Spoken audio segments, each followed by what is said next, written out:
Hi hello నమస్తే నేను Nagina welcome to multi task ma'am channel. ఈరోజు ఈ వీడియో అండి అడేనియం ప్లాంట్స్ గురించి అనమాట.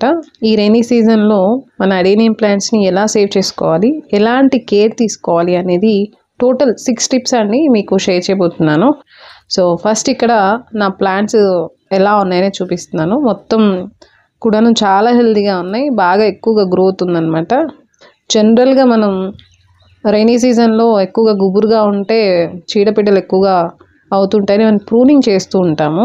బట్ అడేనియం ప్లాంట్స్ కండి మనం ప్రూనింగ్ అనేది అసలు ఇప్పుడు చేయకూడదు. ఒకవేళ చేస్తే కనుక వాటికి ఫంగస్ అనేది అటాక్ అవుతుంది, సో డైబ్యాక్ అయ్యే ఛాన్సెస్ ఉంటాయన్నమాట. సో కాబట్టి ప్రూనింగ్ అనేది అసలు ఇప్పుడు చేయకూడదు.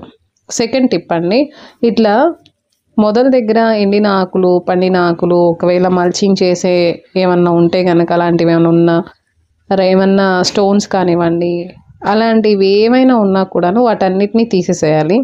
లేదంటే కనుక వాటి కింద ఫంగస్ చేరే అవకాశం ఉంటుంది. మనం అంతే ఉంచేస్తే ఫంగస్ అనేది చేరుతుంది. ఫంగస్ అనేది బాగా డెవలప్ అయిపోయింది అంటే కనుక మొక్క మెల్లగా చనిపోతుంది. కాబట్టి ఇలా కుండి మొదల్లో మనం ఏమి పెట్టినా, స్టోన్స్ పెట్టినా సరే వాటన్నిటిని తీసేసేయాలి. తర్వాత థర్డ్ టిప్ అండి, సాఫ్ ఫంగిసైడ్ని మనం ఈ టైంలో అడేనియంకి బాగా యూజ్ అవుతుందండి. ఈ విధంగా నేను మొక్క మొదల్లో మొత్తానికి చల్లేసాను.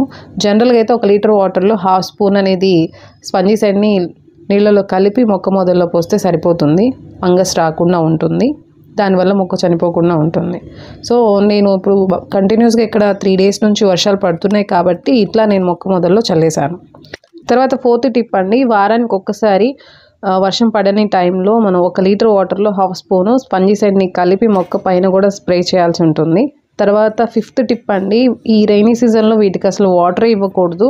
బాగా వర్షాలు పడుతుంటే కనుక షిఫ్ట్ చేయండి, లేదంటే కనుక కవర్తో కవర్ చేసేయాలి మొదల నుంచి. సో దానివల్ల ఏంటంటే వాటర్ అనేది ఎక్కువ వెళ్ళకుండా మొక్క పాడవకుండా ఉంటుంది, రూట్ రాట్ అనేది ప్రాబ్లం అవ్వకుండా ఉంటుంది. సో అదండి ఈరోజు వీడియో. అడేనియం ప్లాంట్స్ని ఈ రైనీ సీజన్లో ఎలా సేవ్ చేసుకోవాలనేది కొన్ని టిప్స్ మీ అందరికీ షేర్ చేశాను. ఐ హోప్ ఈ వీడియో మీకు నచ్చింది, యూస్ఫుల్ అవుతుంది అనుకుంటున్నాను. నేను మళ్ళీ నెక్స్ట్ వీడియోలో కలుస్తాను. Until then